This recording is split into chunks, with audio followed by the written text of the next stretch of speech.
Rec League Podcast. Tell your friends, tell your neighbors, tell your family, tell your haters. Available on Spotify and Anchor and Google Podcasts, Radio Public Breaker, and Stitcher. At Rec League Podcast on Facebook, YouTube, and Instagram. At Rec League Pod on Twitter. Episode 29 available now. Yo, whether you watching this from Facebook, Twitter, click the link in my Instagram or YouTube itself. What up, world? So, I just watched Midway. It is the new war movie starring Ed Skrein, Patrick Wilson, Aaron Eckhart, Luke Evans, Woody Harrelson, Mandy Moore, Dennis Quaid, Darren Criss, Alexander Ludwig, Tadanobu Asano. I hope I said that right. Luke Kleintank. And is directed by Roland Emmerich, who has directed a lot of movies, for real, such as Universal Soldier, Stargate, Independence Day, Godzilla, The Patriot, The Day After Tomorrow, 10,000 BC, 2012. I want to say he did a movie called Anonymous. I've never seen it. I think John Cusack's in it. An Independence Day Resurgence. I think there's like one or two that I'm forgetting, but I mean, I listed off a lot. If you want to get a shout out in my review of either Ford versus Ferrari or Charlie's Angels, stay tuned to the end of the video to figure out how you can do that.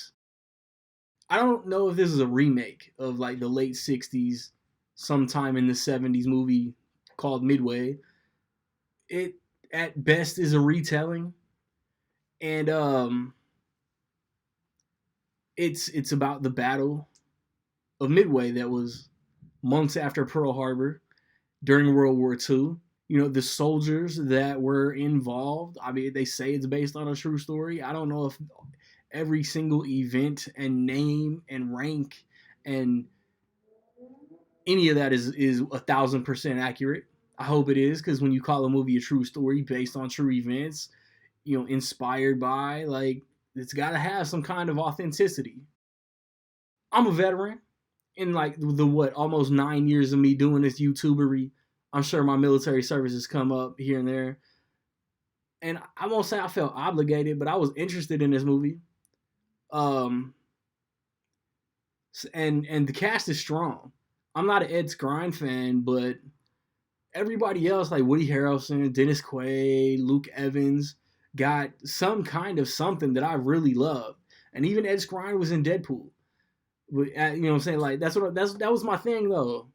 As a lead, I don't really like buy him as a lead. I'm sorry.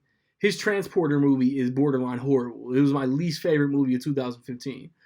And in this, he lays on so thick. Like he's this tough guy. He's this badass. He questions authority and he does things his way. It doesn't follow orders. And his character is from like New York and New Jersey or something like that. So he lays on this East Coast dialect that sounds so forced. And I just wasn't a fan. His character, he plays a great character.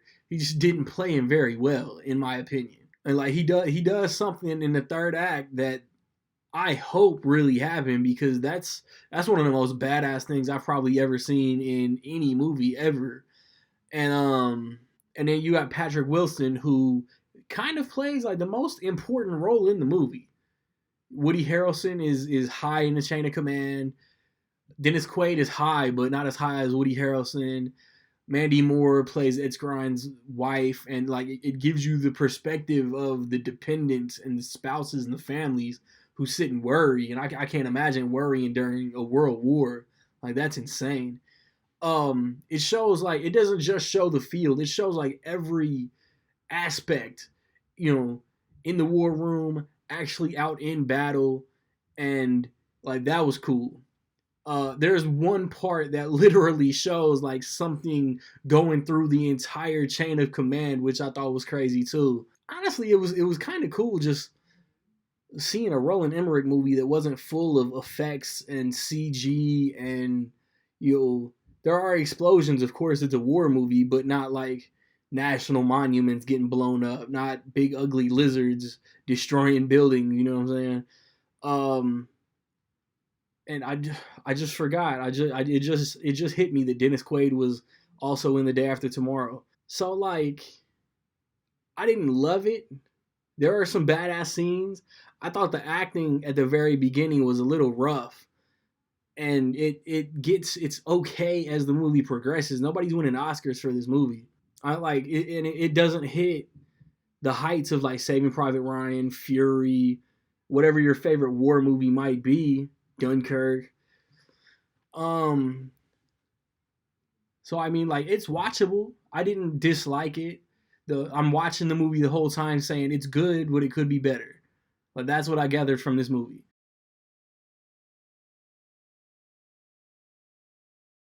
So with all that being said, man, in my opinion, I will say that Midway is solid. Have you seen Midway? What did you think about it? Positive, negative, somewhere in between? Let me know. Um, if you want that shout out in my Ford versus Ferrari or Charlie's Angels review next week, um, between $2 million higher or lower, man. How much will Last Christmas make opening weekend? Be the first, be the closest. Get your guesses in by noon Central Time Sunday, and you get shouted. I've recently posted reviews for Terminator: Dark Fate, for Wonder Woman Bloodlines, other October releases, um, Adam's Family, Zombieland, Maleficent.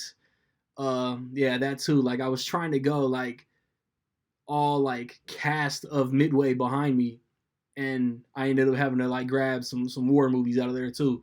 I like I said multiple times already. Next weekend I want to watch Ford versus Ferrari and Charlie's Angels.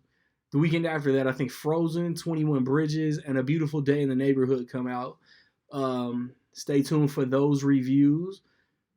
Rec League Podcast episode 30 next weekend. I want to do another Q&A with movie collectors.